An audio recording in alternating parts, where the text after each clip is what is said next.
જય. બ્રહ્માજી આટલો વિચાર કર્યો કે આ પૃથ્વી જળમાં ડૂબેલી છે ને બહાર કાઢવા શું કરવું. ત્યાં વરાહ ભગવાન એનું પ્રાગટ્ય થાય છે. હવે વરાહ ભગવાનને વિનંતી કરે છે બ્રહ્માજી કે આ સૃષ્ટિનું સર્જન આગળ વધારવું છે, પણ આ પૃથ્વી જળમાં ડૂબેલી છે, કંઈક કરો. વરાહ નારાયણ ભગવાન કહે છે હમણાં જ હું આ દાઢ વડે પૃથ્વીને લઈ આવું. પણ આ જ સમયે વરાહ નારાયણ ભગવાન જ્યાં જળમાં ડૂબેલી પૃથ્વીને લેવા માટે જાય, વચમાં એક અસુર આવે છે. આ અસુર કોણ? હિરણ્યાક્ષ. હિરણ્યાક્ષ કહે છે આ પૃથ્વી મારી છે, આ પૃથ્વી મારી છે. તમે કોણ છો? તમે ક્યાં લઈ જાઓ છો? આ પૃથ્વી મારી છે.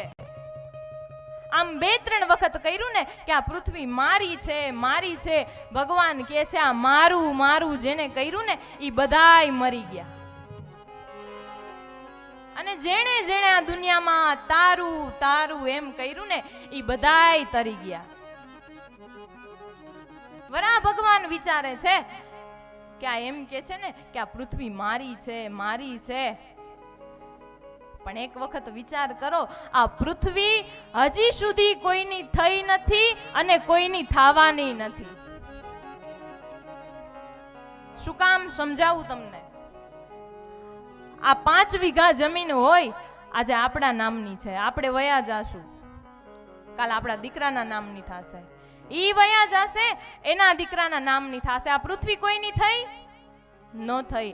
આ પૃથ્વી કોઈની થવાની નથી અને થાશે પણ નહીં. માટે વરાહ ભગવાન કહે છે હિરણાક્ષ તું આ મારું મારું કરે છે, પણ અંતે તને પસ્તાવો થશે હો.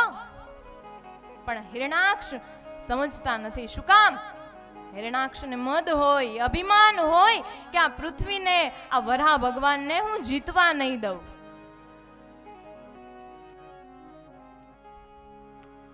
આમ વરાહ ભગવાન એની દાઢ વડે પૃથ્વીને લઈ અને આમ જ્યાં બહાર આવે અને હિરણાક્ષ સામો મળે અને આમ હિરણાક્ષનું અને વરાહ ભગવાનનું યુદ્ધ થાય છે.